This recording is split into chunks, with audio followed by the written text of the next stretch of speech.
I make it today. We had two markups this morning, and that's nobody's problem but my own. So thank you. And I know Senator Toomey had one too, and maybe a moment late, but thanks so much for joining us. Good to see you again, Mr. Chairman. Good. Secretary Manise, nice to see you and the rest of you. So Secretary Manise has to leave a little bit earlier. He told us that, I believe, 11:45? 11:45, Mr. Chairman. 11:45. So we will have plenty of time for questions, and the opening statements won't be that long. So thank you. 3, 2, 1. The Senate Committee on Banking, Housing, and Urban Affairs will come to order. This hearing, as it has been, is in the virtual format. For those joining remotely, a few reminders. Once you start speaking, there'll be a slight delay before you're displayed on the screen. To minimize background noise, please click the mute button until it's your turn to speak or ask questions. You should all have one box in your screens labeled clock. It will show how much time is remaining. For all senators, the 5-minute clock still applies. At 30 seconds remaining, you'll hear a bell ring to remind you your time's almost expired. It will ring again at expiration. If there's a tech issue, we'll move to the next senator until it's resolved. To simplify the speaking order process, Senator Toomey and I have agreed to go by seniority for all senators for this hearing. First, I want to take a moment to acknowledge the verdict in Minnesota Tuesday and the tragic shooting the same day in Columbus in my state. While Tuesday's guilty verdict was the right one, we cannot mistake accountability for justice. True justice would mean Mr. Floyd were still alive today. True justice would not allow another shooting to happen while the verdict was being read. Micaiah Bryant was 16 years old, a daughter, a high school student, a member of our Columbus community, and now another family in our country is in mourning. This must be a turning point for our country. We must use this moment as a call for continued action to reform our laws and reform of broken Black Americans over and over. We have to reform our public safety system so that it protects all of us. And on this committee, we continue to work to change the ways our society has too often been set up to hold Black and brown Americans back. As you know, those who have followed this committee know we have begun to do that and talk about structural racism and wealth inequality in housing and transit in our banking system. And I agree with my friend and colleague, the chair of the Congressional Black Caucus from Columbus, Joyce Beatty. This must be the catalyst to trigger actions far beyond today. Today on Earth Day, the Banking and Housing Committee returns to the subject of climate change. A few weeks ago, we talked about risk. We're Americans. We take on big problems. We develop and manufacture and deploy the technologies of the future. I come from coal state. I know the legitimate fears that workers and communities in Appalachia, Ohio have. We listen to them. They live in towns where mining is a core part of their identity. They think of themselves often as coal towns, even though coal hasn't been mined there since at least the Reagan administration. There's bravery and courage and dedication to family. Imagine going, for any of us, imagine going a mile or more underground to do dangerous work in tight, dark, dusty places every single day. On Monday, my friend Cecil Roberts, the president of the United Mine Workers, showed that same grit when he announced that mine workers see a path to clean energy, a path that supports the dignity of his members' work, that gives them a seat at the table, that finally brings the investment in their communities that they've been promised for decades. We must show the kind of courage that Cecil Roberts and the mine workers are showing. We show no respect by selling communities a fantasy of returning to the past. People want truth. They want commitment to help them grow the industries of the future. And I and all of us on this panel want to see American manufacturing thrive to strengthen American competitiveness and give communities the tools they need to be part of the 21st century clean energy economy. This isn't some far off dream world of science fiction. We know we can seize these opportunities because we're already doing it in the Dry Lake Wind Power Project in Navajo Country in Arizona, in Navajo County, Arizona, the Willow Solar Project 30 miles northwest of Wasilla, Alaska, zero emission bus manufacturing in Alabama, South Carolina, and Minnesota, Kansas, 7,000 megawatts of wind, solar, and battery storage helps power 2 million homes. In Louisiana, where Gulf Island Fabrication built the foundations for the nation's first offshore wind project, the Black Island Wind Farm in Rhode Island. Nearly 350,000 Americans already work at solar jobs. Nearly 115,000 workers do the same in wind. only the beginning. 400 or 1,000 or more additional Americans could find jobs in solar and wind industries this decade. It's about workers in Perrysburg and Lake Township, Ohio.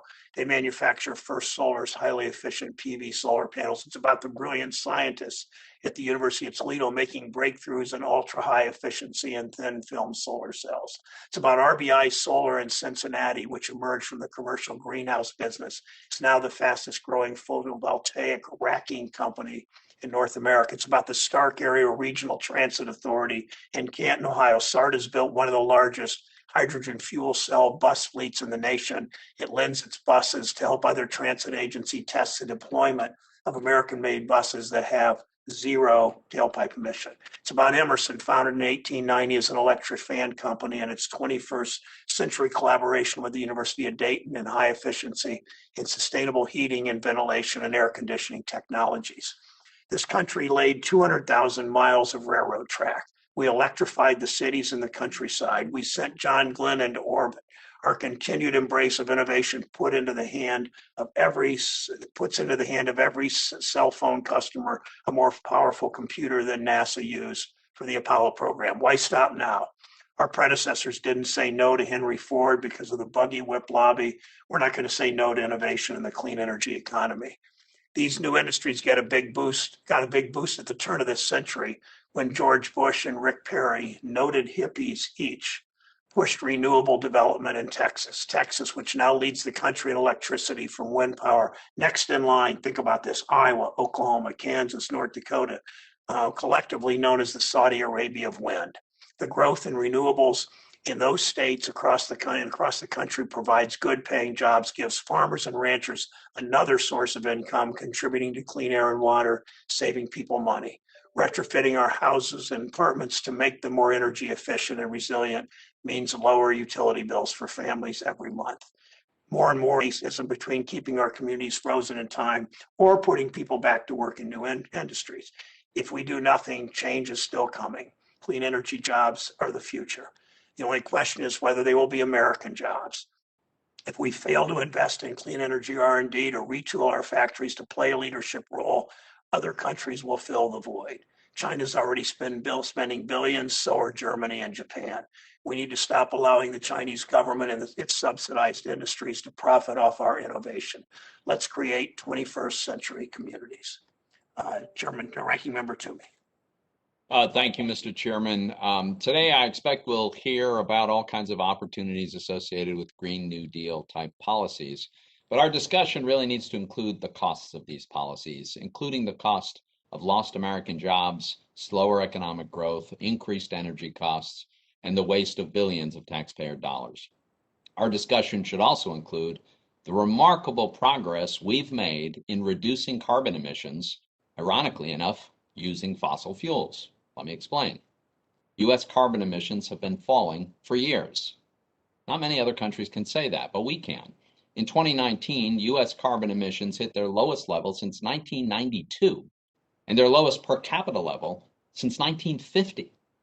And the U.S. led the world in reducing energy-related CO2 emissions.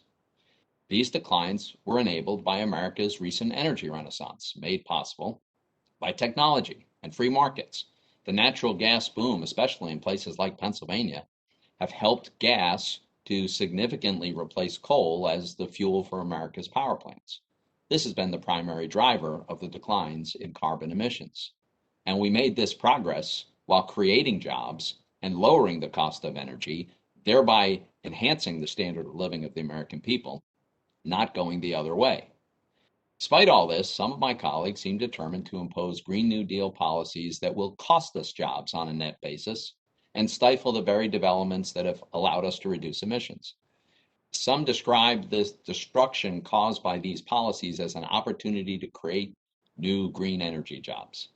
But they fail to acknowledge the cost they're imposing in the lost jobs and higher energy prices. I'm reminded of the French economist Frédéric Bastiat's famous 1850s parable of the broken window. In the parable, someone breaks a shopkeeper's window, so he has to go out and hire a window maker to replace it. Some people think the broken window is a good thing because it created a job for the window maker.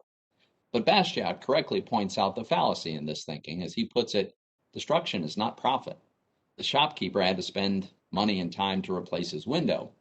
If the window had never been broken, that money and time could have gone to more productive uses, like hiring a worker to expand the shopkeeper's business.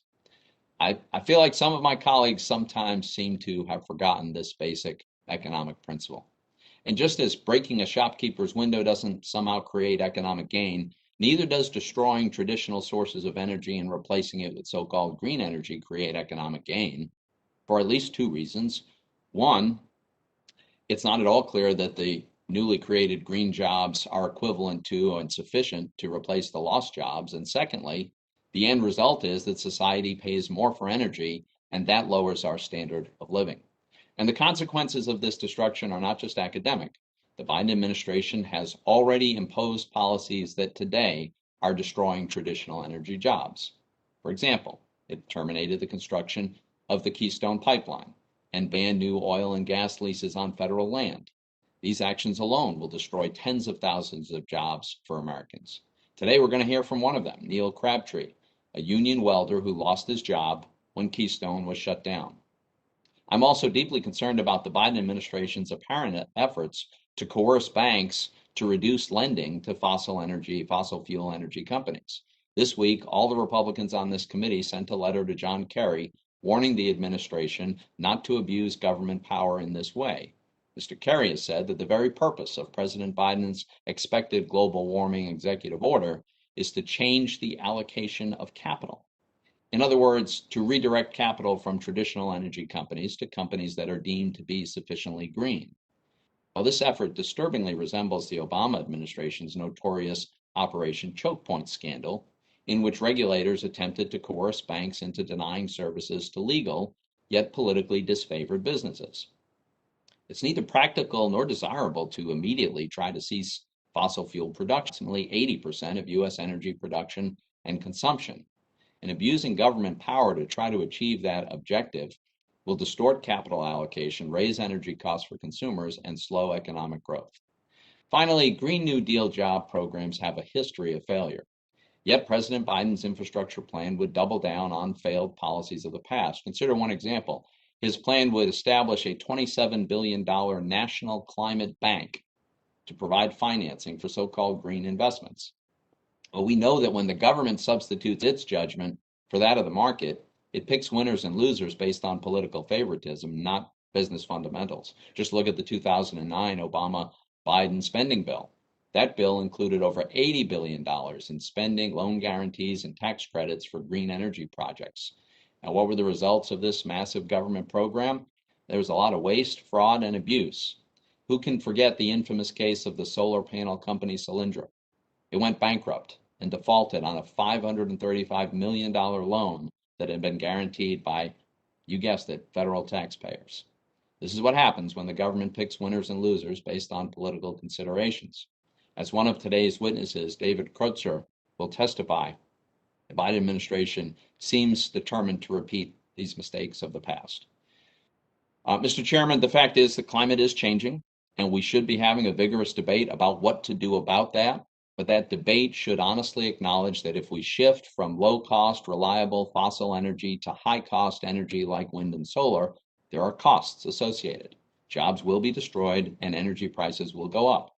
And we need to weigh those costs against the perceived potential benefits of the shift. And we should do so in an open, transparent, and accountable way, not through sweeping executive actions or backdoor pressure campaigns to coerce banks to implement the administration's preferred policies. Thank you.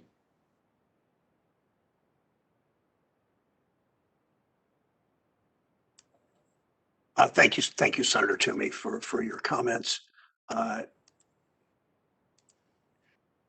I'll introduce today's witnesses. We'll hear from 5 witnesses. The Honorable Ernest Moniz, President and CEO of Energy Futures Initiative. Dr. Moniz appears today as head of the Energy Future Initiatives, which has for several years been the co-author of the U.S. Energy and Employment Report.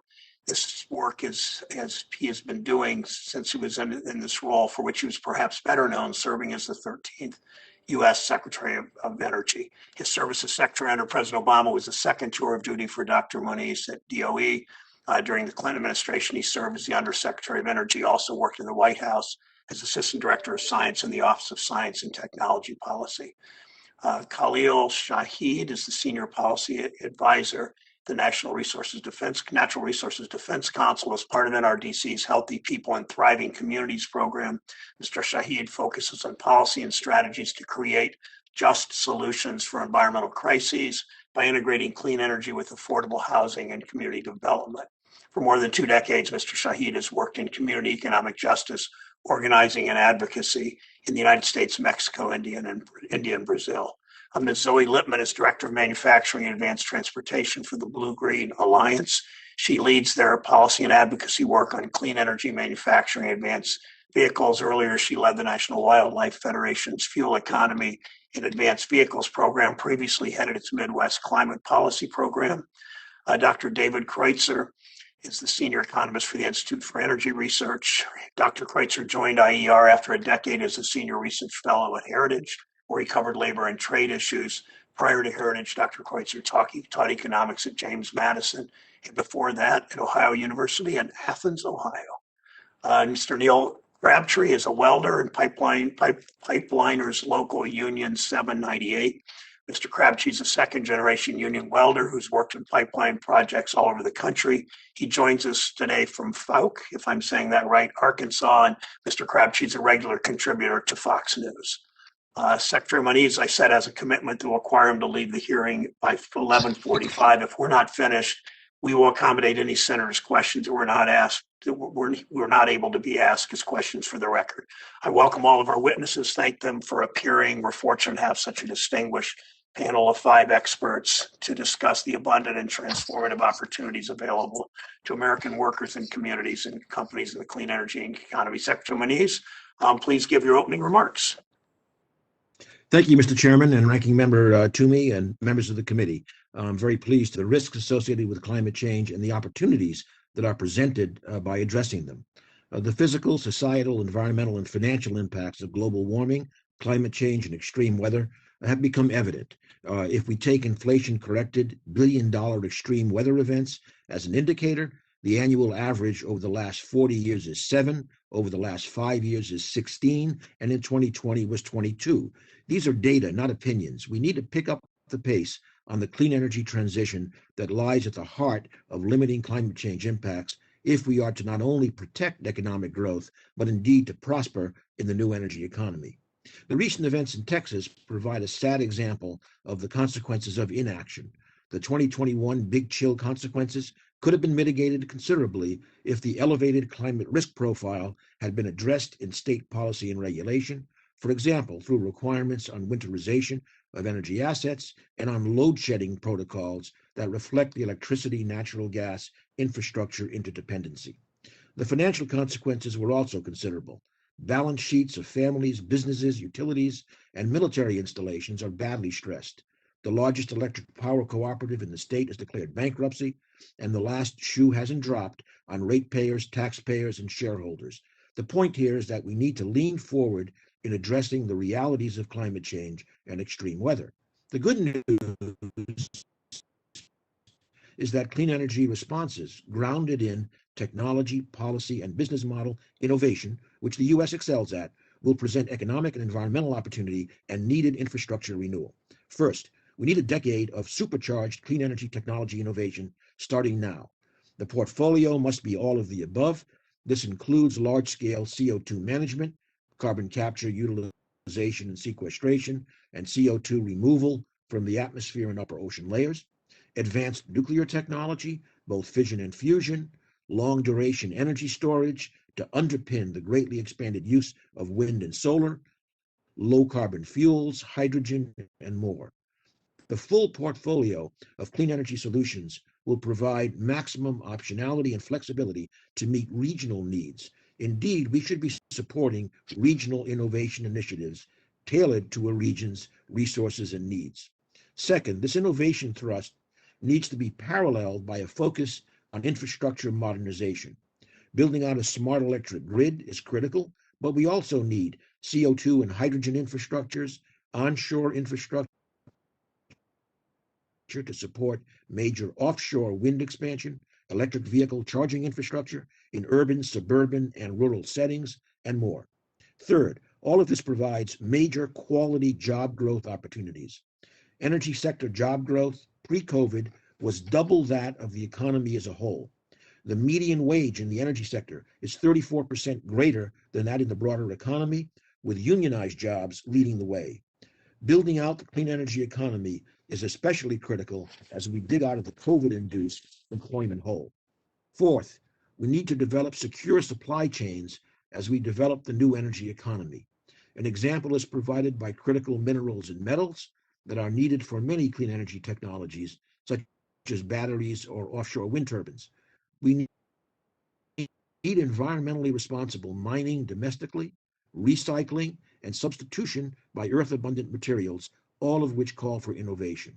Similarly, we need to rebuild a domestic supply chain for Generation 4 nuclear reactors and for meeting national security needs. Finally, we note that business has played a major role, even if often overlooked, in moving the needle on decarbonization. More than 300 businesses and investors called on President Biden to announce 50% emissions reductions by 2030, and that's what the president has pledged on Earth Day. More than 200 U.S. companies committed to net zero by 2050, including 70% of the 30 largest utilities. U.S. automakers committed to an EV transition. The bottom line is that business is a great leading indicator of how capital will be deployed for business looking ahead years and decades. Many of our most successful companies have committed to a deep decarbonization trajectory as making the most business sense. One important direction is that of enhanced climate change risk disclosure, which aligns with the strong ESG initiatives of investors such as BlackRock, Vanguard, and State Street. This was called for in the groundbreaking CFTC report last year. Business, governments, and banks internalization as essential for properly informing investment choices by large institutions and individual investors alike. Mr. Chairman, Ranking Member Toomey, and members of the committee, I look forward to your questions. Thank you.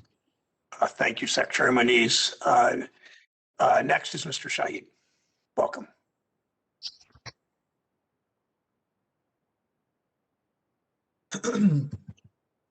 Good morning, Chair Brown, Ranking Member Toomey, and distinguished members of the committee. Thank you for the opportunity to testify today.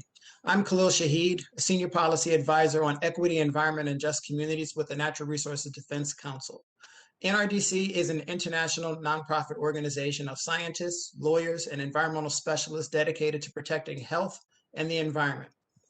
The United States today is confronted by an extraordinary and interconnected crises of a global pandemic, economic recession, deep racial injustice, a rapidly destabilizing climate, and threats to the nation's democratic foundations.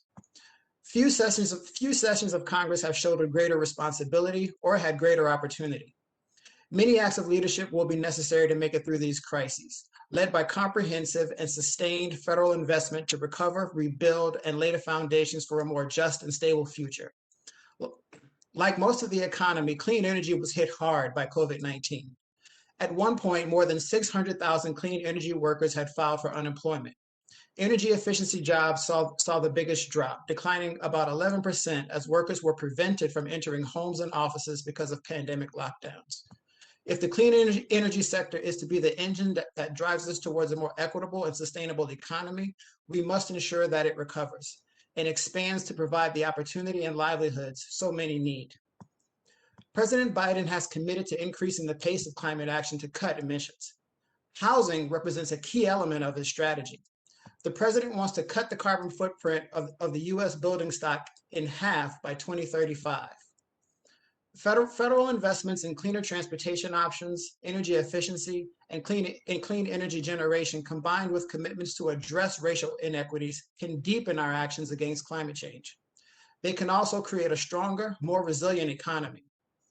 Did you know that most Americans, particularly renters, spend more than half their income on transportation, rent, and home energy costs? The climate crisis and soaring cost of housing are linked, and that's creating extreme burdens for households nationwide, including renters, female heads of households, and the elderly. And these burdens disproportionately challenge the financial stability of African Americans and other communities of color. Often, low-income and vulnerable households are left to rely on low-quality housing due to residential segregation, long-term disinvestment, and deferred maintenance of the housing stock. These homes tend to waste energy so that low-income families pay more for energy per square foot than higher-income residents. As a result, nearly 1/3 of U.S. households struggle to pay utility bills. In fact, about 1 in 5 households has been forced to choose between necessities like food and medicine or paying an energy bill. At the same time, low-income Americans are increasingly reliant on older housing units that leaves them more vulnerable to extreme weather disasters like hurricanes, flooding, and wildfires. Unpredictable weather puts vulnerable housing stock at risk, leading to the displacement and destabilization of families and communities. It also increases the likelihood that they will experience or be trapped in poverty. Federal policies must ensure the reduction of climate pollution and that people can live in healthy, affordable housing. The Department of Energy's Weatherization Assistance Program is the primary source of federal investments in home energy retrofits. Every year, WAP efficiency improvements cut America's climate pollution by 2 million metric tons. But only about 35,000 homes can enroll annually, and many aren't serviced due to funding shortfalls. At current levels, WAP will retrofit fewer than 150,000 homes over the next 4 years, even though 40 million are eligible.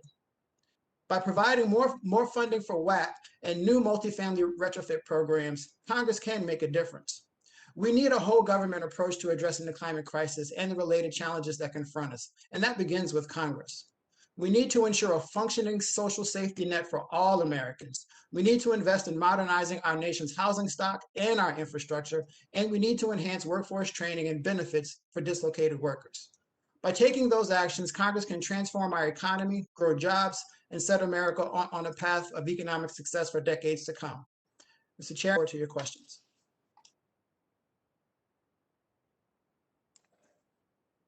Thank you very much. Ms. Lipman, you're recognized for 5 minutes.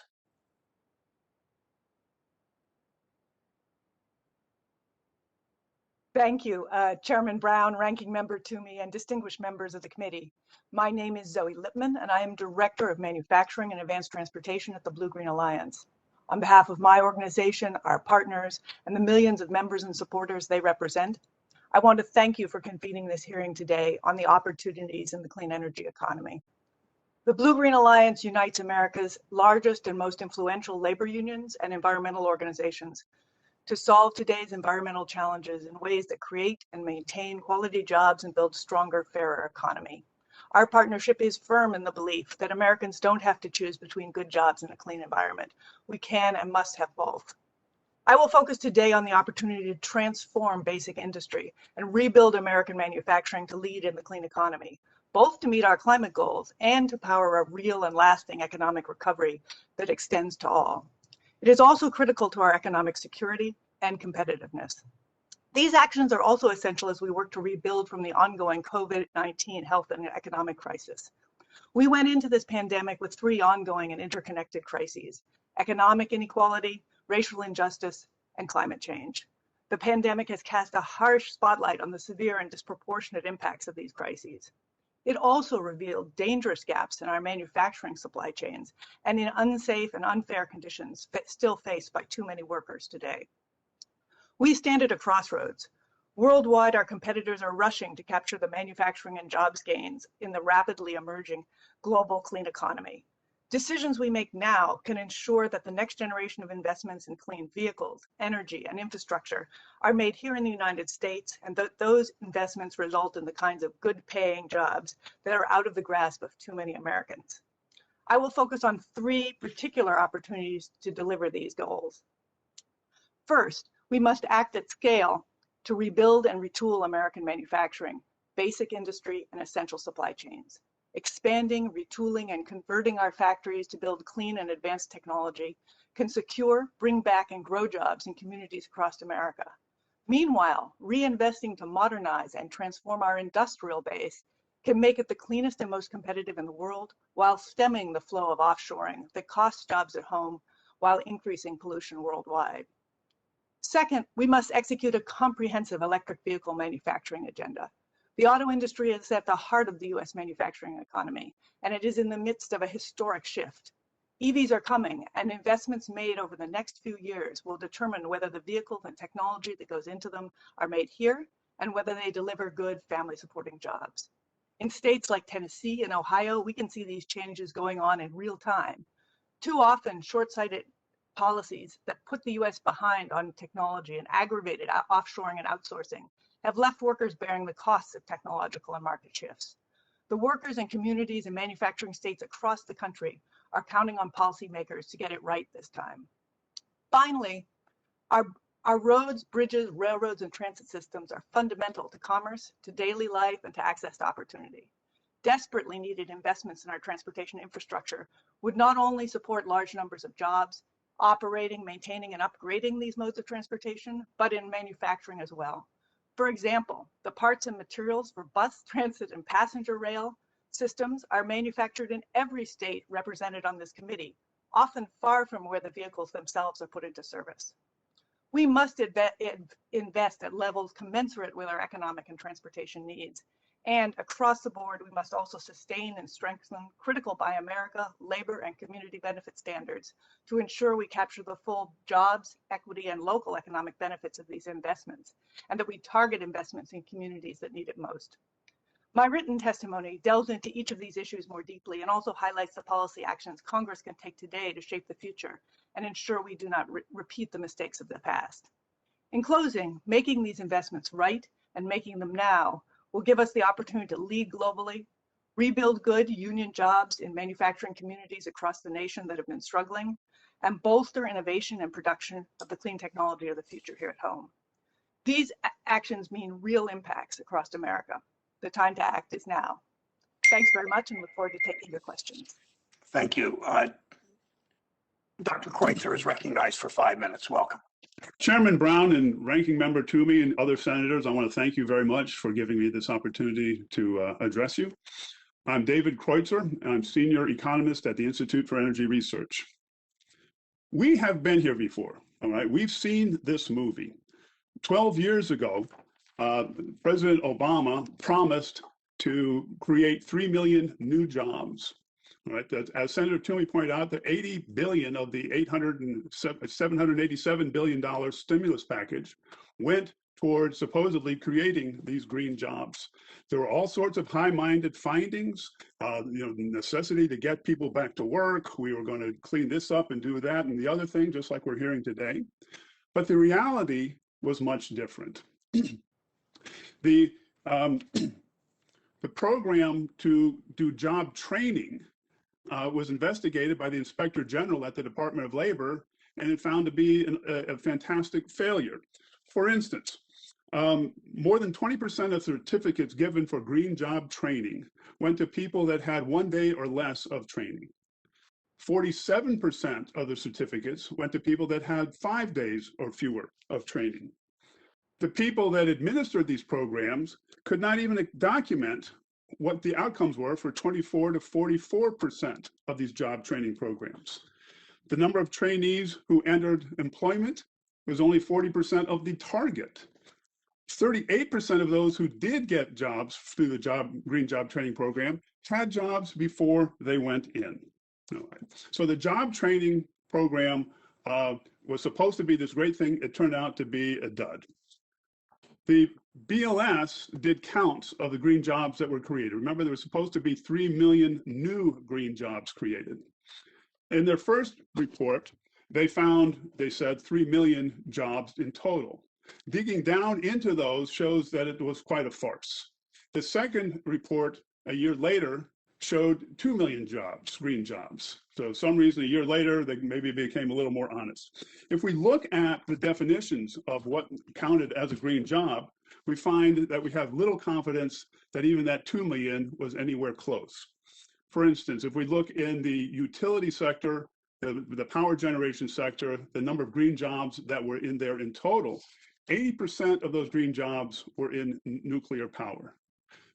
The stimulus package and the $80 billion from that went to supposedly creating green jobs and the new green technology did nothing to create those nuclear jobs. There hadn't been any new nuclear plants for over 30 years at that time. We look at the steel industry, which few of us think of as being very green, though very much necessary and a good industry. They counted 50% of the jobs in the steel industry as green. And finally, there's a long list, but probably the most ridiculous was the acting director of the Bureau of Labor Statistics in a hearing in front of Congressman Issa admitted that lobbyists for oil industry could be counted as a green job since they were educating on environmental issues. So the green job creation was bogus. All right? It didn't happen. And the reports were so embarrassing that they were defunded. All right? They did spend that $80 billion, though. They didn't create the green jobs, but the money went somewhere. Who did it go to? It went to the politically well-connected and the economically powerful.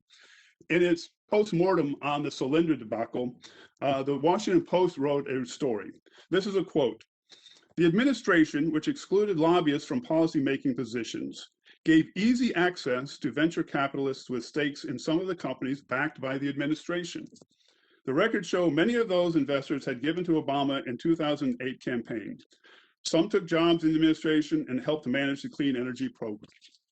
Okay, so that disaster had political initiation. There's another example. There are many, but I'll just give one. Ivanpah solar thermal power plant in California was given a $1.6 billion loan guarantee and a $500 million grant from the Department of Energy. Supposedly, these loan guarantees went to companies that couldn't get financing for economically viable projects, which doesn't make sense. Here are the partners of that program, of that Ivanpah: Google, General Electric, Chevron, BP Alternative Energy, Morgan Stanley, Draper Fisher, Jurvetson, and on and on. The aggregate market capitalization of those companies that got this loan guarantee dollars. So these programs went to people that didn't need the money for projects that didn't work out. All right, we're going to see that over again here if we continue with a more than doubling down. Instead of $80 billion, we're going to multi-trillion-dollar programs. Thank you very much. I've run out of time, and I look forward to your questions. Thank you. Mr. Crabtree, welcome to the committee. Recognized for 5 minutes. Thank you, Chairman Brown, Ranking Member Toomey, for the opportunity to testify before you here today. But I live in near Texarkana, Arkansas, and I'm a member of Pipeliners Local Union 798, and we have more than 7,000 union members nationwide that travel the country developing the pipeline infrastructure, the reliable infrastructure that we enjoy today. Myself, I've been a member for over 25 years now, and I live in a rural part of the country, and opportunities were kind of limited. So after I served, 2 honorable years in the United States Army, this is the career path that I chose. And this time of year is the beginning of pipeline construction season. And just like a lot of the other industries in this country, we were hit hard by COVID last year. We had a lot of projects that were canceled, and we were looking forward to 2021 to get back to work, because right now, over 88% of my local union members are out of work. They're out of work, and they have been for some time now. Now, myself, I was lucky enough to be involved in the early stages of the Keystone pipeline construction. We had started working in Nebraska, but of course, all that ended in January the 20th when President Biden decided to revoke the permits, and then that immediately laid off 1,000 union members, and it cost thousands more a chance to be employed right now this spring when major construction would have been underway. To have a project of this magnitude canceled, it's having some devastating effects on workers and families and communities all across the rural parts of this country. We've got members who've been out of work, like I said, for over a year now. They would have benefited from this, and this pipeline would have actually benefited the environment. But our union members are starting to feel like pawns in I guess you'd say, a chess game. We help deliver the low-cost energy that this country enjoys today, and now it seems we're being sacrificed for a green experiment at the taxpayer's expense.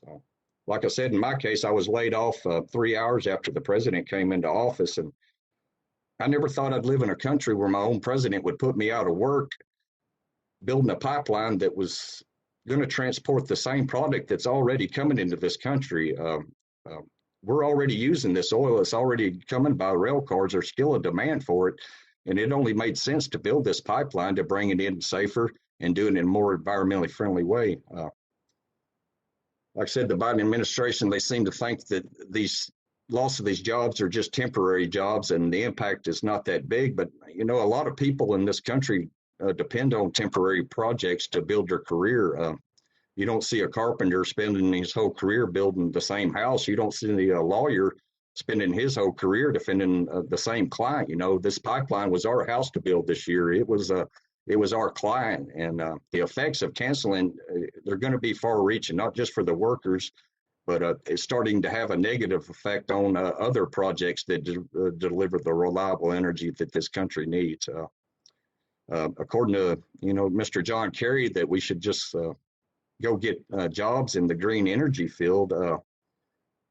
That's a hard pill for me to swallow, because doing that, I would be starting over at the bottom. You know, I've spent 25 years developing my skills and I'm compensated accordingly for it. You know, starting over and training to do another job, you'll be starting at an entry-level position with entry-level pay. And that's hard for a lot of Americans to handle when you've got mortgage payments, you've got kids to raise, you've got insurance to provide. But you'll never hear us complain about a company's right to develop green energy. But I don't believe the government should be hindering private companies' rights to develop the reliable energy projects that we still need in this country today. And I look forward to taking any questions you might have. Thank you. Thank you very much, Mr. Crabtree, for your personal testimonial. I want to start with Dr. Menendez, and Secretary Menendez, you said, to make sure we heard that, if we take inflation, your testimony, if we take inflation-corrected billion-dollar extreme weather events as an indicator, billion-dollar extreme weather events as an indicator, the annual average over the last 40 years is 7 events. Over the last 5 years, it's 16. And in 2020, it was 22 events. So that surely speaks for itself. As Secretary Menendez said, scientist that he is, he said, those are not opinions, those are facts. My question, Secretary Menendez, I'll start with you. Ohio workers have proven over and over they're adaptable. They can make just about anything if given the right training and tools. What kind of skills training would someone need to go from a job in the mines or working on a gas well to roles in the clean energy economy? And keep in mind the comments of Mr. Crabtree as you answer this. Can our vocational technical schools and community colleges and union apprenticeship programs teach the skills workers need for these jobs? Absolutely, Mr. Chairman. In fact, I think it's important to emphasize, and I think the president is emphasizing, number one, create the jobs. The training will be there for those jobs. Number two, with Mr. Crabtree's skill set in terms of welding, we need to look at this as in the transition, there are going to be major infrastructures. I mentioned in my testimony, for example, we need CO2 infrastructures. We need hydrogen infrastructures. A lot of those are going to be piped. A lot of those are going to require the same skill sets as oil and gas workers do today. So we should be looking as to how the necessary transition we're going into can also be focused in ways that create jobs that draw upon the current skill sets of our workers. And I would just add, particularly our unionized workers, which have set the standard in terms of quality jobs, pay, benefits, and training like apprenticeships, as you mentioned. Thank you, Mr. Secretary. Mr. Shahid, more than 15 million American families are forced to spend at least 10% of their income every month on energy bills. What would it mean for these families to get some basic repairs and energy efficient upgrades to their homes? What tools can we use to help these families bring down these costs? Who would do these repair jobs? Yep. Thank you, Mr. Chairman, for that question. Yes, there are millions of jobs available in retrofitting both residential homes and businesses as well. And those jobs can't be exported. They're not blue state jobs, they're not red state jobs, they're American jobs available all across the country if we just invest smartly in them. And for an average family, for every dollar that's invested in energy efficiency in a low-income home, $2 is put back into that family's pocket that can be spent elsewhere in the economy. There are health benefits in terms of indoor air quality improvements. There are benefits in terms of reduced asthma in children. Less time spent in emergency rooms for respiratory illnesses and other benefits that come from these, in addition to, again, the employment and the economic benefits of investing in these services and what it means for a local economy. Right now, the weatherization program employs just over $8,000 across the country, but as I mentioned, it is poorly underfunded. There is not a state in the union without a backlog, a wait list to get into that program that can extend for years at a time. A fully funded program could employ many more workers across the country, and again, those jobs exist in every zip code, in every state, in every city, anywhere where there is a home. There are eligible properties that need these services. Thank you very much, Mr. Sheed. Ms. Lipman, in the last minute, I started to make it short.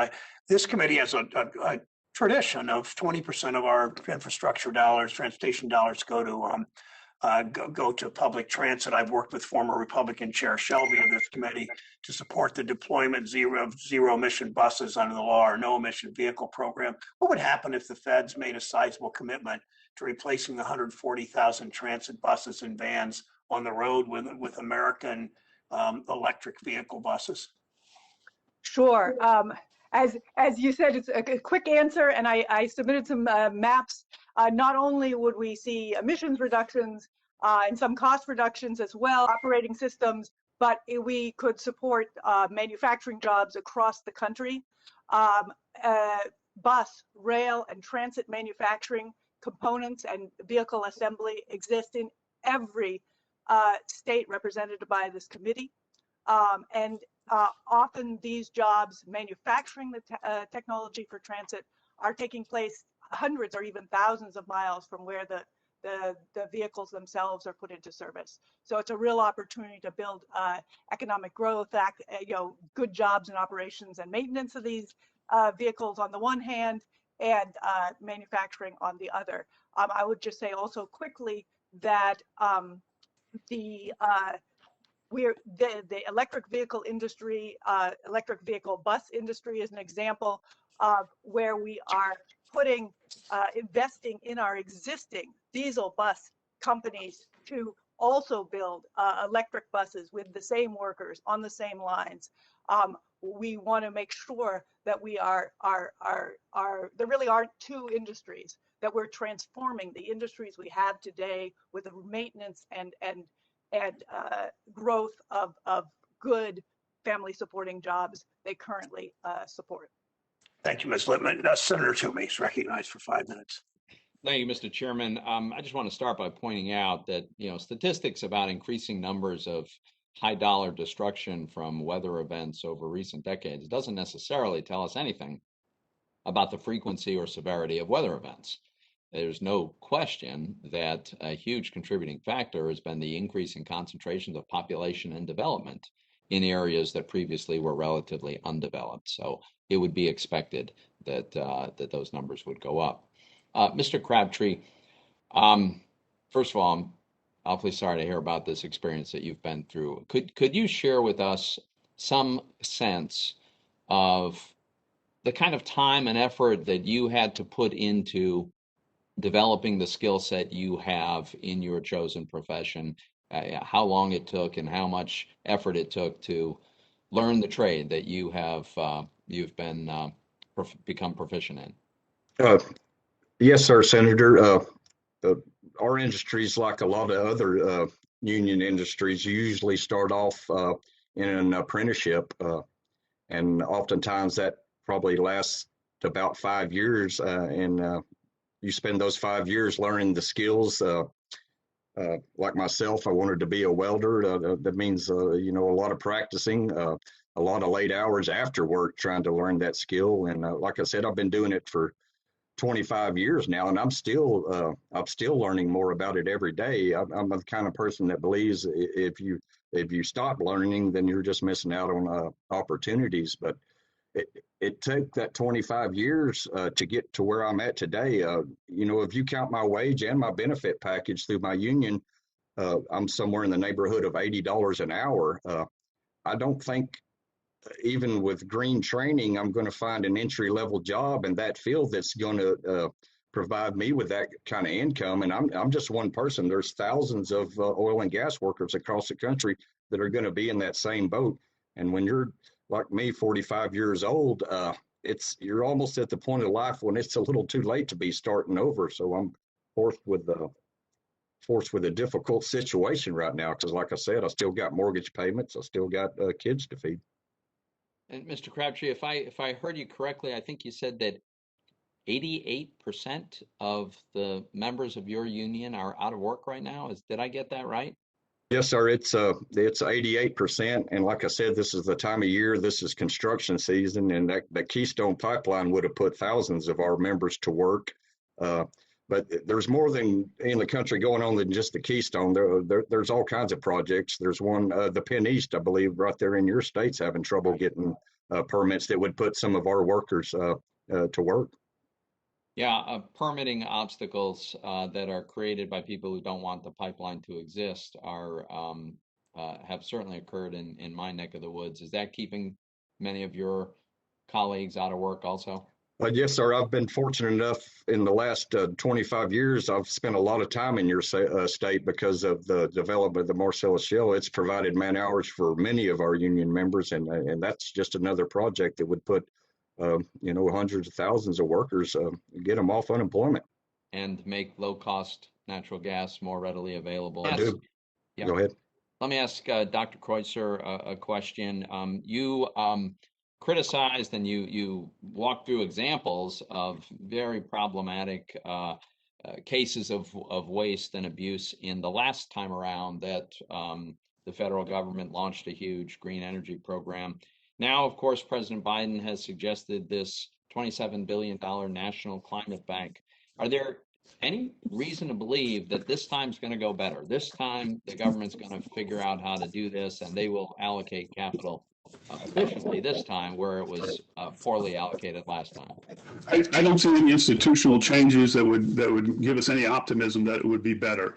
Over and over, we see that these big programs help the already wealthy, they help the politically powerful, they help the people that run these programs. In my written testimony, I point out that in 1970, 6 of the wealthiest counties in the United States were in the Midwest, and only 3 were in the DC area. In 2019, there were 0 of the wealthiest 20 counties in the United States were in the Midwest, and 9 of them were in the DC area. So we have, the bureaucracy, the wealthy, the politically well-connected, they're the ones that benefit from these huge programs. And since this is going to be orders of magnitude better, it'll be orders of magnitude worse. Thank you. Thank you very much. Thank you, Mr. Chairman. Thank you, Senator Toomey. Senator Menendez is recognized for 5 minutes.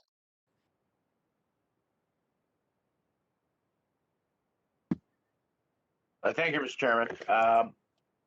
Thank you all for your testimony.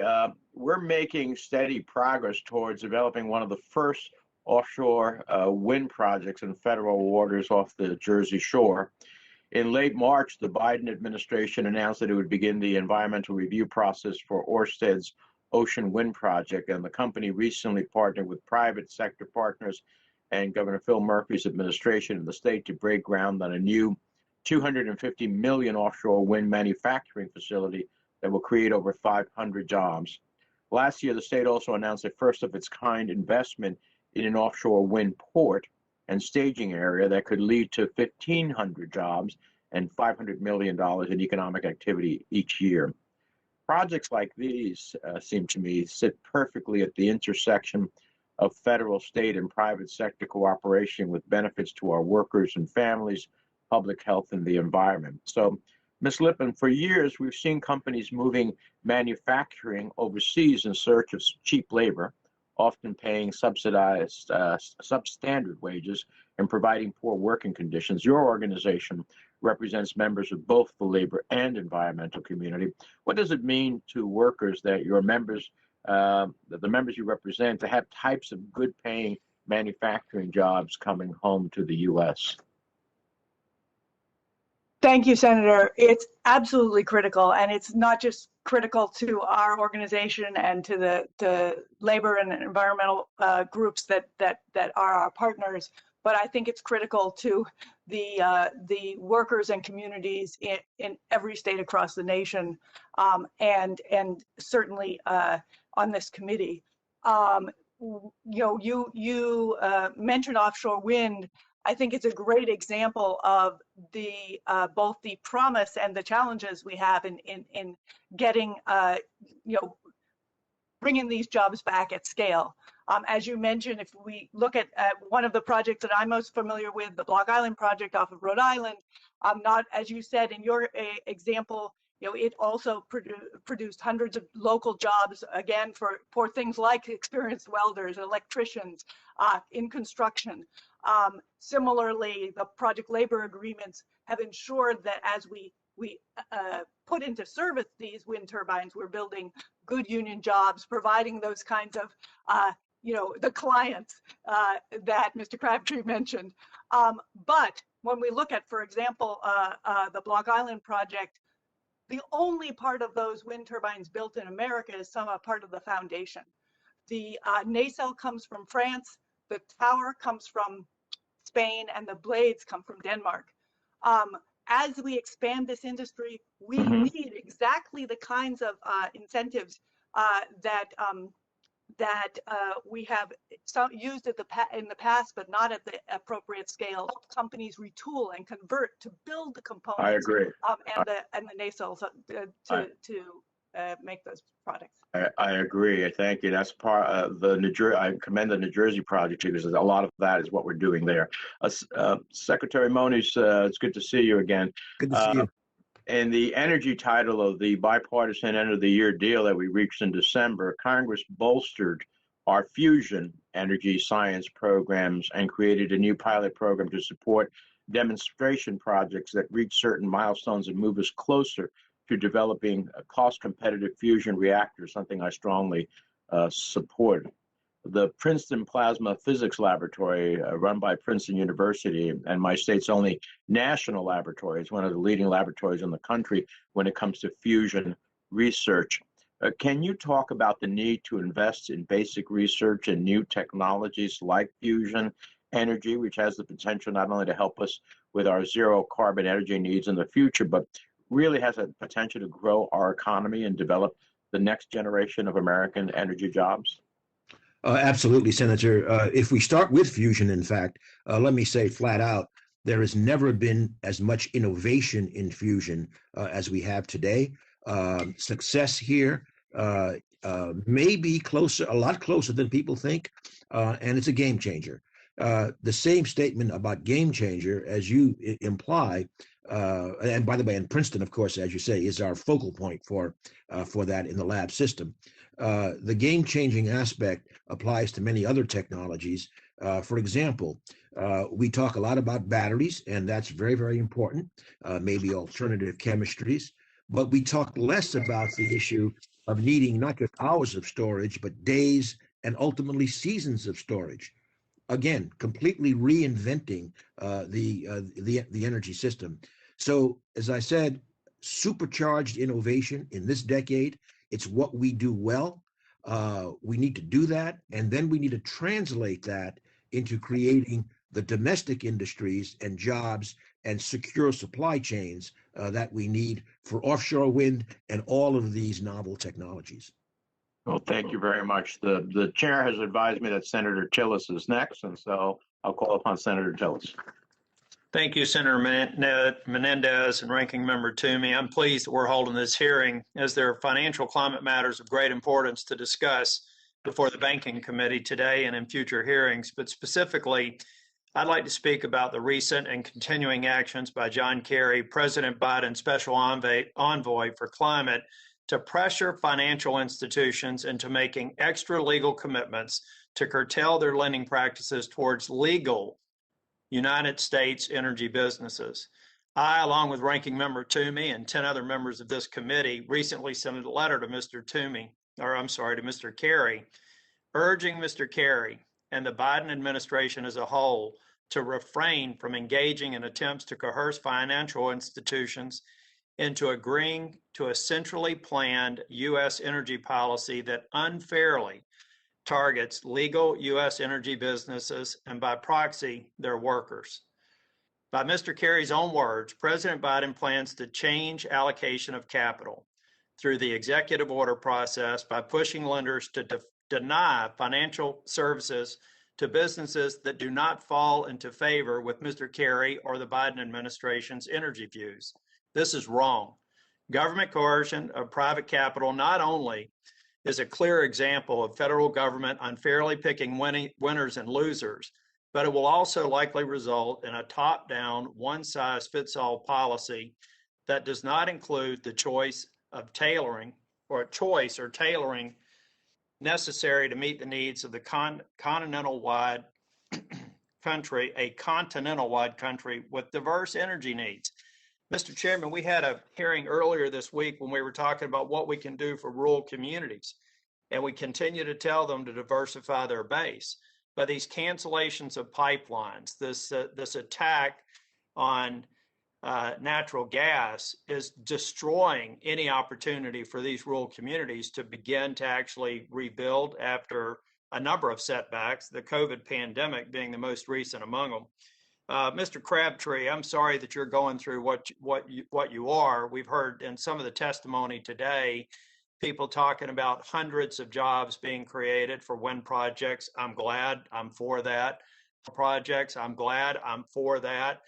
In fact, I led the effort for the solar industry in North Carolina when I was the minority whip. We've got a renewable portfolio standard, and we created thousands of jobs. But I'm hearing hundreds of jobs in the face of tens of thousands of jobs lost by the XL pipeline cancellation, the Atlantic Coast pipeline cancellation, pipelines in Pennsylvania. Can you tell me a little bit more? I know you've already spoken some to Senator Toomey, but not only about your fellow union workers, but what about the communities themselves? When you're not working, you're not staying in the hotels, you're not buying the food that you normally do. Can you give me a sense of how this has that trickle-down effect on the entire community? Well, a lot of these construction projects, especially pipelines, they take place in rural parts of the country with really small towns. So when you've got construction workers that may come into town, and some of these projects last in 6 to 8 months, some of them even a year, the amount of money that's contributed to these local economies can be life-changing for some of these people, not just the people that's working on the projects, but the amount of money we spend in these communities is life-changing. And then the tax revenue that they lose from these pipelines not being built it's a huge boost for these local economies. In your discussions with your colleagues and these discussions about green energy projects, do you think under any scenario over the next 5 or 10 years that these projects could in any way make up for all the loss of jobs with what we've seen with the onslaught of traditional energy, or particularly natural gas? I mean, can you game it out and just say, in a year or two, it's all going to come back? I don't see the math adding up. I can give you this example. I'll see in this new infrastructure bill that there's quite a bit of money allocated to bringing broadband to rural communities. Well, broadband's been around for quite a while now. So I think with these green projects, for them to reach the rural parts of America, you're looking at years or decades. So we're kind of wondering what we're going to do between now and then. Probably going to move into a different trade, and we're probably, when we get right-minded about energy policy that's all of the above, we're going to have a labor shortage. Thank you, Mr. Crabtree, and the witnesses. Thank you, Mr. Chair. Thank you.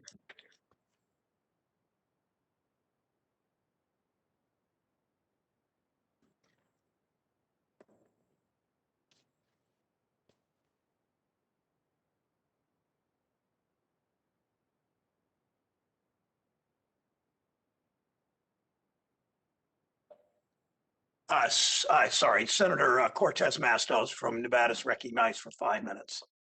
Sorry for the bit of a break there. I'm moving back and forth with other committees. Thank you, Catherine. No, I appreciate that. I think we all are to all of the panel members, we have various hearings going on, so we appreciate your patience. Thank you so much, Mr. Chairman. This is important discussion this morning. Let me talk a little bit about a workforce here, because it is our human infrastructure, and I have legislation to strengthen our transportation workforce efforts. It's a bipartisan bill to set up a national public-private partnership to help analyze and market our in-demand jobs and the pathways to get those jobs. Something that has the support of my largest building trades and Chamber of Commerce in Nevada. And I am working on a climate core bill to help prepare Americans in a number of green-minded sectors. So let me open this up to the panel and maybe start with Dr. Moniz. How do we best ensure that we are safely preparing the workforce to enjoy the benefits of this economic surge in green energy? Thank you, Senator. The first thing I believe is creating the jobs, which is really, really important. And then I think the training opportunities by unions, by community colleges, by others will certainly be there. I think again the job focus is really important. And if I may just make a slight aside, we heard earlier some statements about the Bureau of Labor Statistics and green jobs. Well, the whole problem is the BLS doesn't have green job categories except in limited ways. So we found, for example, that there were 2.4 million Americans in energy efficient by the BLS. And the reality is it's data that the energy job expansion pre-COVID was double the rate of the economy as a whole. So we got to focus on this opportunity to really get out of the employment hole caused by COVID, focusing on the energy transition. I appreciate that. And I also heard earlier, Mr. Crabtree, your comments, and I couldn't agree more. I think, listen, coming from Nevada, 14% of the people that live in Nevada are organized labor, they are building trades. And I agree with you, they have skills and they don't need to be retrained. We need to transition those skills to the jobs of the future in this new kind of innovation economy and this green energy. And I think there is potential for that. Would you agree? I agree. Of course, there's potential for that, especially with some of the younger workers in our industry. But I am concerned, like I said, for some of the older workers who are at the point in life where it's a little too late to be changing careers. Yeah, no, I absolutely agree. And I think that's why part of our workforce training and what we're trying to develop here is the opportunity to take those skills and apply them to a different type of job, but we're not retraining them because they already have the skills. And I think that is so important for government. That's so important for all of us to remember that, yes, there is going to be a part of our population, particularly as I know in Nevada, where we have really some of the highest unemployment because of our hospitality industry, and so many have been laid off. But there is the opportunity to retrain. There is the opportunity to give people new skills and a new opportunity for a different type of job. But I think there is also the opportunity to take the skills that they have now and transition those. So they're not being retrained. They're not having to learn new skills. They already have them. We have a building trades that are they already have the skills. So let's give them the opportunity for these new and different types of advanced technology jobs. And that's what I believe we should be focused on here at a federal level when we're working with the private sector and working with our workforce and bringing them along with us. So I really appreciate the conversation today. I'm going to yield the remainder of my time, but thank you again. This is such an important conversation. Thank you, Senator Cortez Masto. I believe Senator Haggerty is next, but his name disappeared from the screen. And if I'm here, yes, Chairman Brown. Sorry, Senator Haggerty from welcome. These screens are difficult to manage, as I know, but thank you, Chairman Brown, Ranking Member Toomey, again for holding this meeting to talk about energy in our economy today. It's also a great opportunity to highlight the hypocrisy of these ESG funds that tout one thing but have no difficulty doing business with the Chinese Communist Party, who are among the worst polluters and violators in the world. I'd also like to highlight the pride that I have in my home state of Tennessee, because I think this is how you get clean energy jobs right.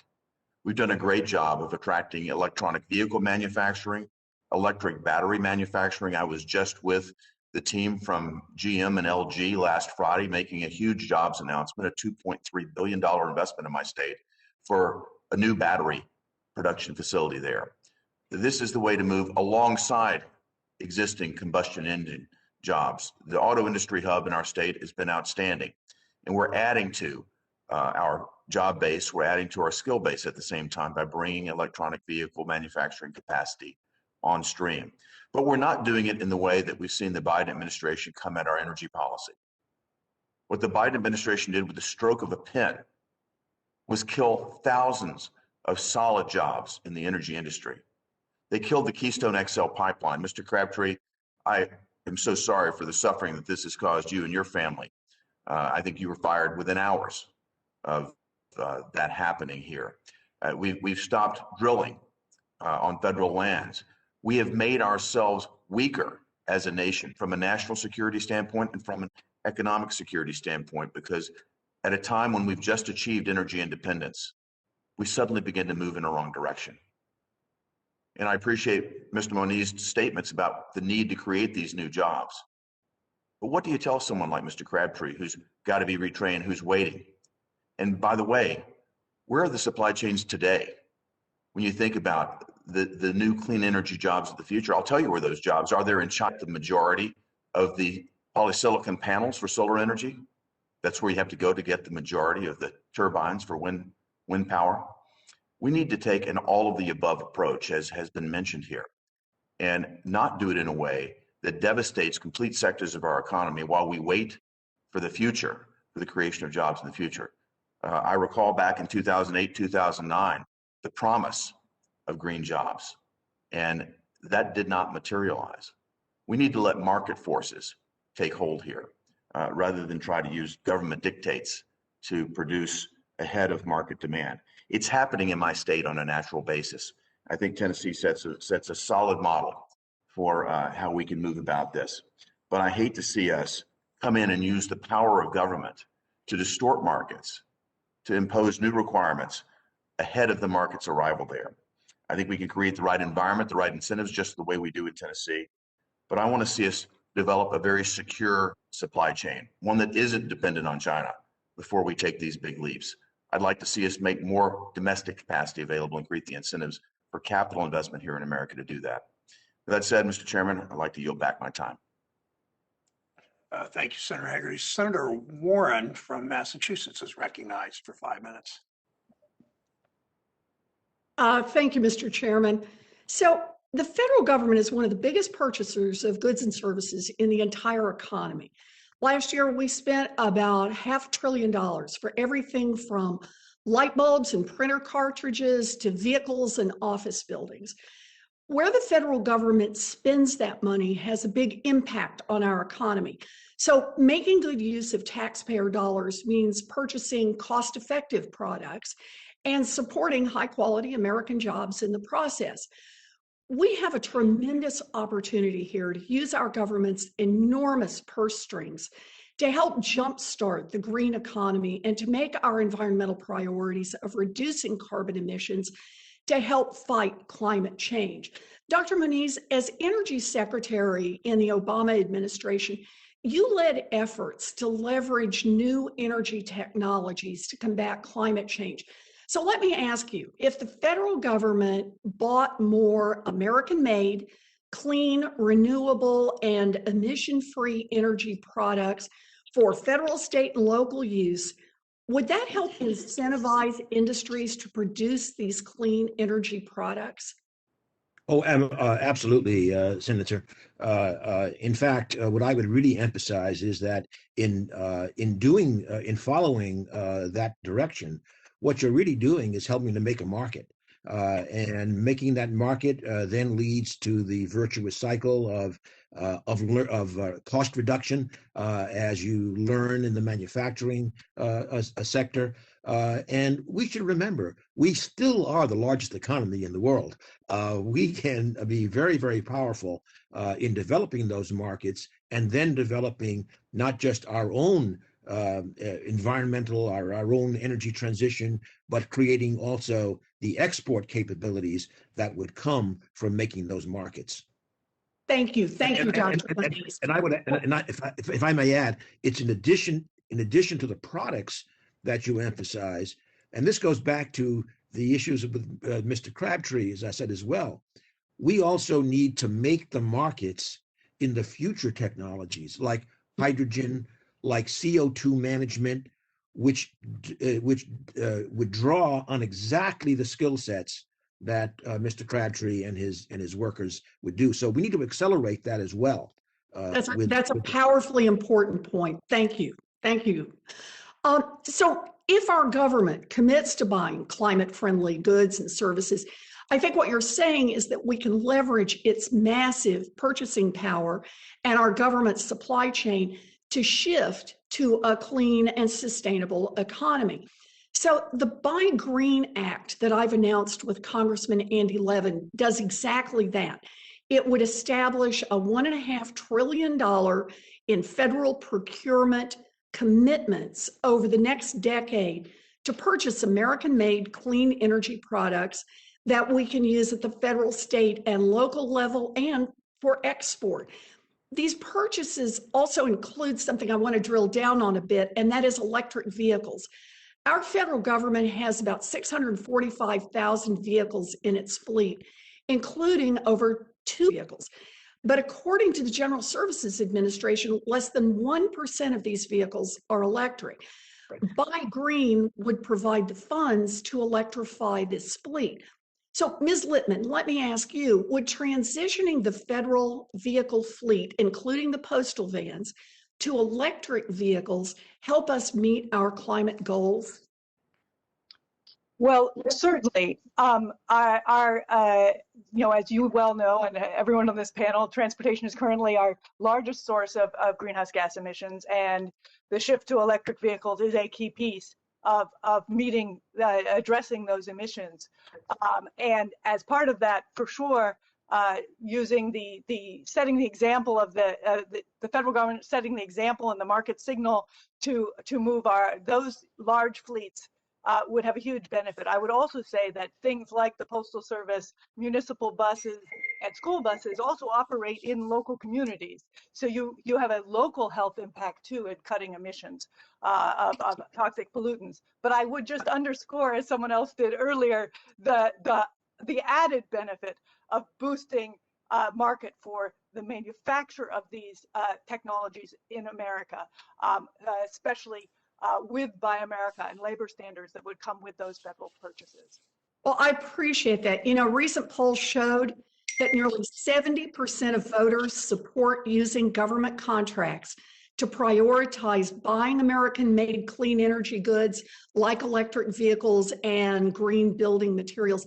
This kind of strong bipartisan support suggests that our country is ready for us to make big investments to bolster our clean energy economy. So I appreciate your having this hearing, Mr. Chairman.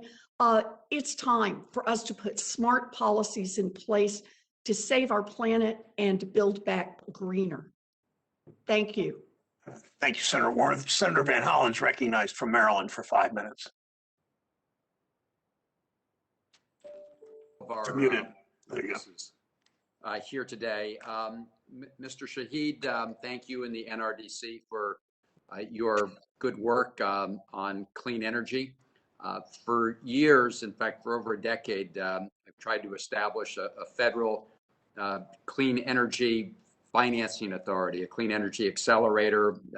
Used to go under the name of a green bank when we proposed it in the House. Senator Markey and I introduced this as the National Climate Bank. I was very pleased to see that President Biden included $40 billion to capitalize a federal clean energy accelerator that could leverage billions and billions more in private capital to address our clean energy infrastructure requirements. I know you've seen green banks working well in states. Can you talk about why this piece of the American Jobs Plan is important? Yes, thank you, Senator, for that question. The Clean Energy Accelerator works to galvanize private investment because as much as we need federal investment to quicken the pace, from what we've heard here today, no one disagrees that we must act on climate. What I've heard is that we disagree on what the pace of that action should be, and the reason why we need much greater federal investment is to quicken the pace, but federal investment still alone can't do it.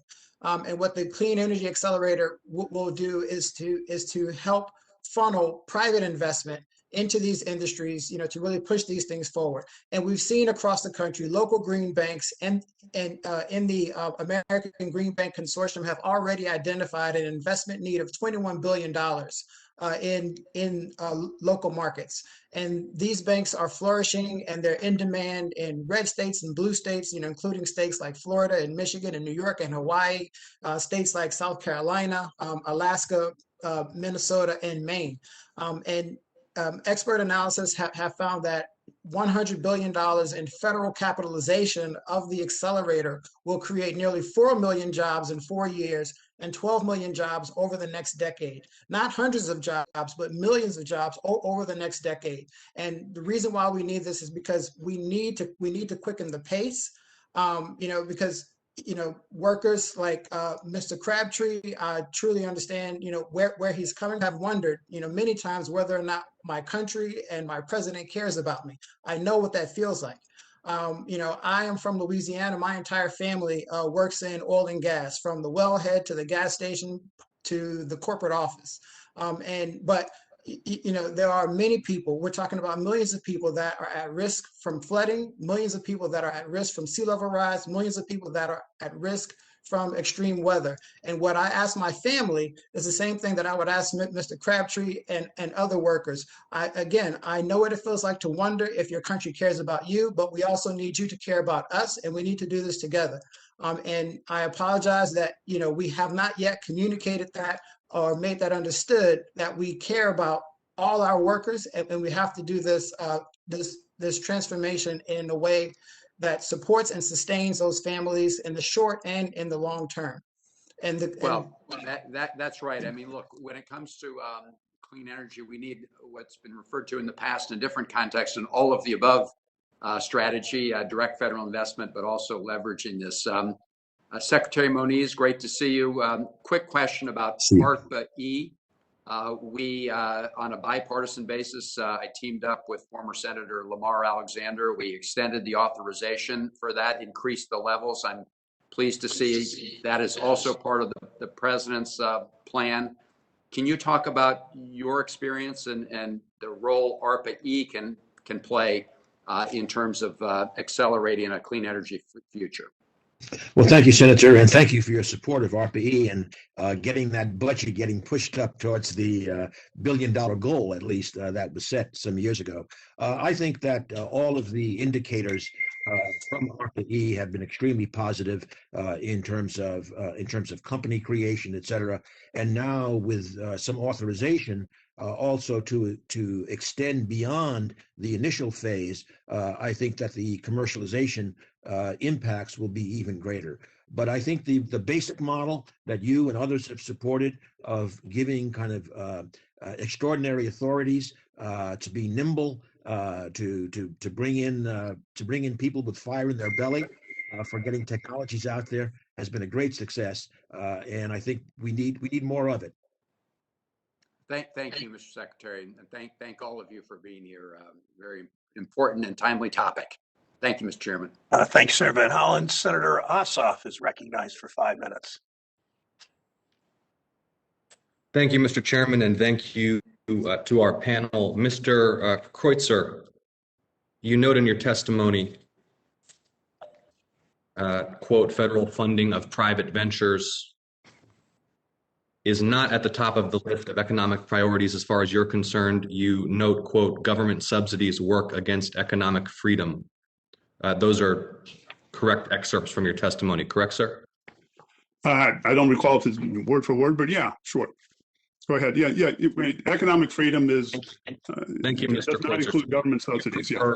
You prefer market-based solutions and oppose federal subsidies. I would ask then, do you oppose the significant multi-billion-dollar annual subsidies to the oil and gas industry? Yeah, but if you measure them correctly, I sure do. Now, what we've seen over and over is that what's called the subsidy of the oil industry is actually a tax credit given to all manufacturers, so broadly defined that it includes newspapers.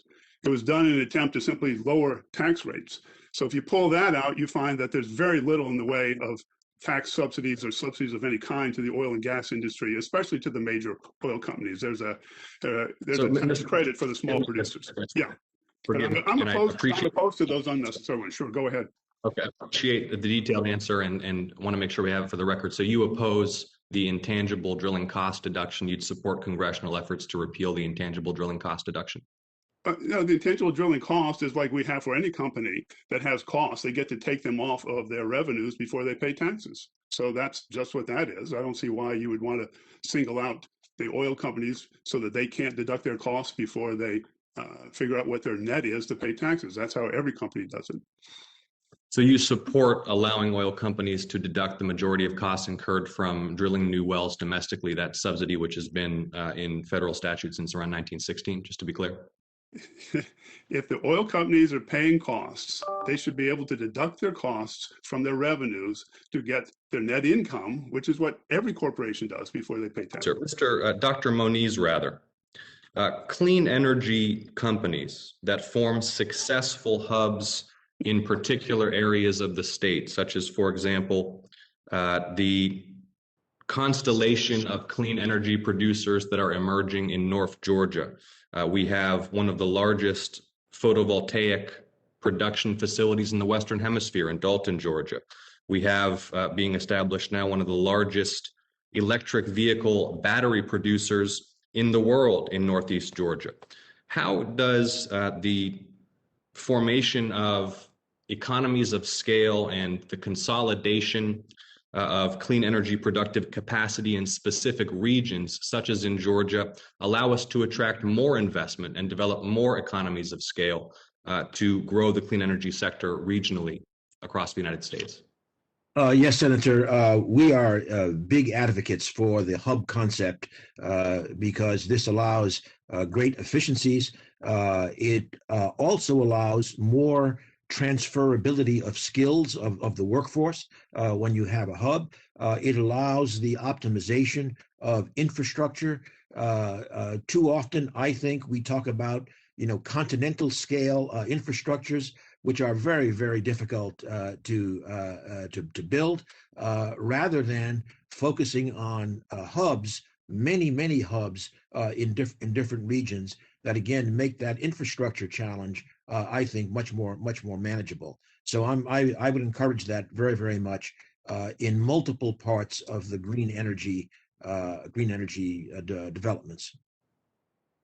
Thank you. And Ms. Lipman, would you care to comment, please, on how the formation of these hubs and how attracting domestic and foreign direct investment in clean energy productive capacity in the United States can accelerate the transition to clean energy? I haven't unmuted.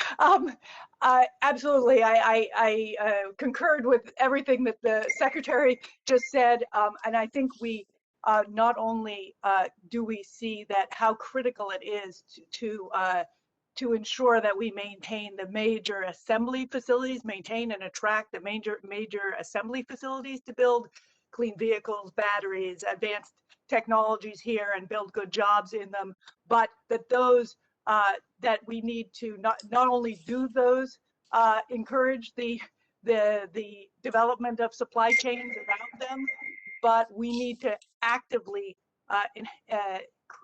incentivize the attraction of additional domestic suppliers to serve in these supply chains. I'd also say this is an opportunity to look at how we talked earlier about transitioning the production of clean technology into our existing plants. And doing this gradually is a great opportunity to also integrate the development of new suppliers or transition suppliers to serve, to maintain and grow that hub and not lose it as technology changes. Thank you, Ms. Lipman. Thank you, Senator Ossoff. Senator Warnock is and I know that Secretary Menendez is leaving at 11:45 after, or 11:45 after Senator Warnock takes his 5 minutes. I have one question for you that will get you still out by the quarter till, Mr. Secretary. So Senator Warnock is recognized for 5 minutes. Thank you so much, Brother Chairman.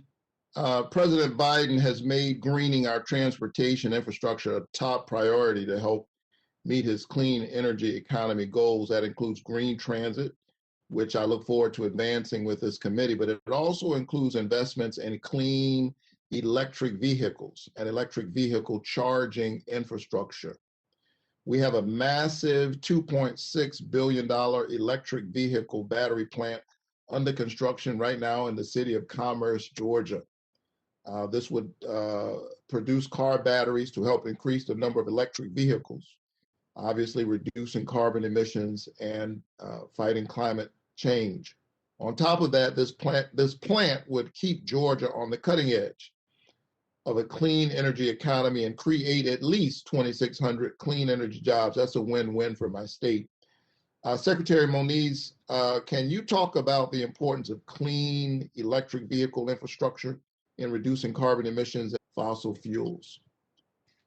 Yes, thank you, Senator Warnock, and also I'd like to congratulate you and Senator Ossoff for forging the settlement that has really supported that important battery manufacturing in Georgia.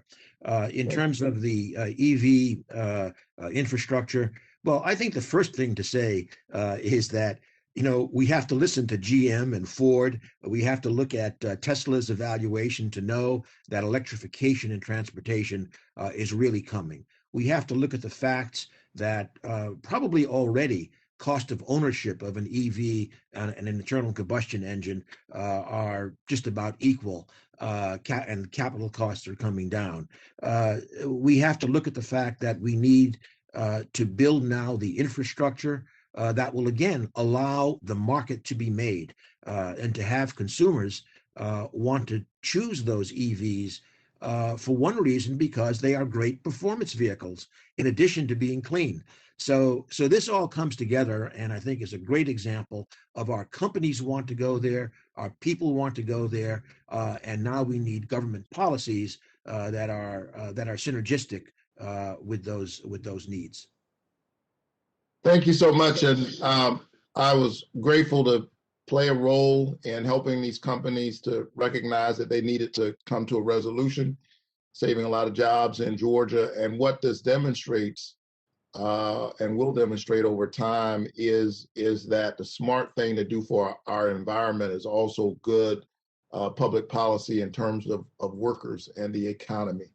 Those Yes. things are not mutually exclusive. We need sustainable approaches to our ecology and our economy, and those things are actually connected, and increasingly so.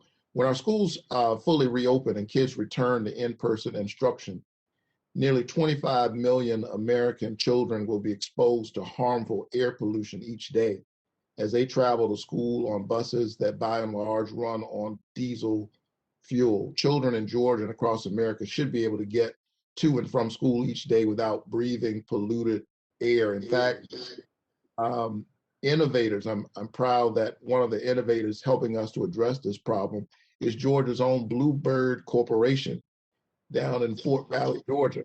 They're already leading the way to replace older diesel buses, the kinds that you and I went to school on, certainly I did, with cleaner zero emission electric buses. Because they see greening our school bus fleet as an urgent environmental concern and an economic priority. Ms. Lipman, can you speak to the importance of greening our yellow school buses? For sure. And, it, as I think we touched on a couple times in the hearing, the opportunity to transition our medium and heavy duty fleets, especially those where government can play a role in speeding that deployment, is a real win-win across a whole set of variables. Not only do they cut emissions, not only do they, as you mentioned, improve local air quality and health, but they help provide a market for precisely the companies that you mentioned earlier that give us the opportunity to build, bring electric vehicle manufacturing into our existing school bus and bus facilities. That the component manufacturers, Cummins, for example, who makes diesel engines and motors, is also now making electric motors. These investments, which can be incredibly valuable to communities and schools, are also part of transforming our manufacturing jobs. Well, thank you so much, and it's the reason why I'm so proud to partner with Senator Padilla to introduce the Clean Commute for Kids Act this week. It'll help our students stay safe. It'll create good paying jobs, modernize our country's vital transportation infrastructure. This bill would provide $25 billion over the next 10 years to help replace these old diesel buses with zero emission school buses. And I would submit that it needs to be included in any infrastructure bill. Thank you so much. Thank you, Senator Warnock. Last real quick question. I don't think Senator Toomey has anything else. So one real quick question, then I'll close. For you, Secretary Menendez, to get you under the wire. In 2018, an explosion at a gas well in Belmont County, Ohio, eastern Ohio, not far from Wheeling, West Virginia, doesn't look that much different from the state that Mr. Crabtree lives in, resulted in one of the largest methane leaks on record. Across the country, we know billions of gallons of coal ash ponds on the banks of rivers and upstream from communities. We know the catastrophe that occurs if these ponds fail. What opportunities, Mr. Secretary, are there across Appalachia and the rest of the country for good paying union, I emphasize union, jobs to plug these methane leaks, properly dispose of coal waste, and reclaim the abandoned mine lands? There are really. Am I okay? Yes, you are now. Yes. Okay. Thank you. The issue of capping methane leaks, of course, is very, very critical for us to carry on with natural gas as a very, very important transition. But the opportunities, as you say, for union workers, massive number of old wells to be properly capped. The ash ponds, we've seen tragedies, of course, with the ash ponds.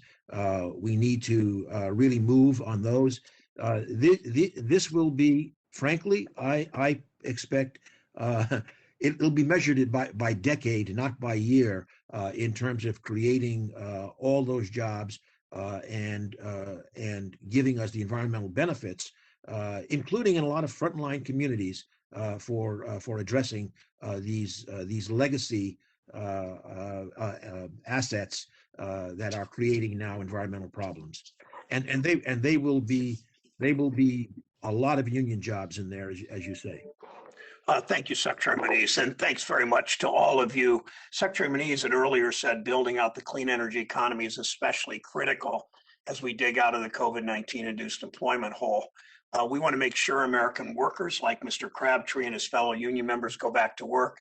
Nobody in this body has fought for the dignity of work and fought for the union movement more than I have.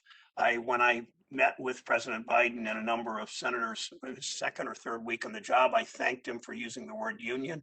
He walked up to me later and said, "Why would I not?" And I said, "Because I've been in this room before and I've never heard another president use the word union." Understand that. If we understand, that's my editorial comment. So if we do what we should do, then as lawmakers, there'll be plenty of jobs on infrastructure, carrying captured carbon and offshore wind platforms. If we fund energy efficiency upgrades, there'll be jobs in every zip code, making homes safer, healthier, and cheaper to live in.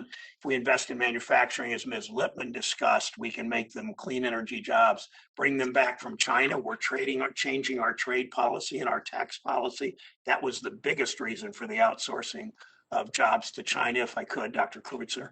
And we do that right. We bring these jobs back. We build 20th century communities. Thanks again for the witnesses. For senators who wish to submit questions, those questions are due 1 week from today, Thursday, April 29th. You will get those questions. And to our witnesses, for our committee rules, we ask that you respond to questions, if you possibly can, within 45 days from the day you received them. So thank you again. This committee is adjourned. Thank you. Thanks.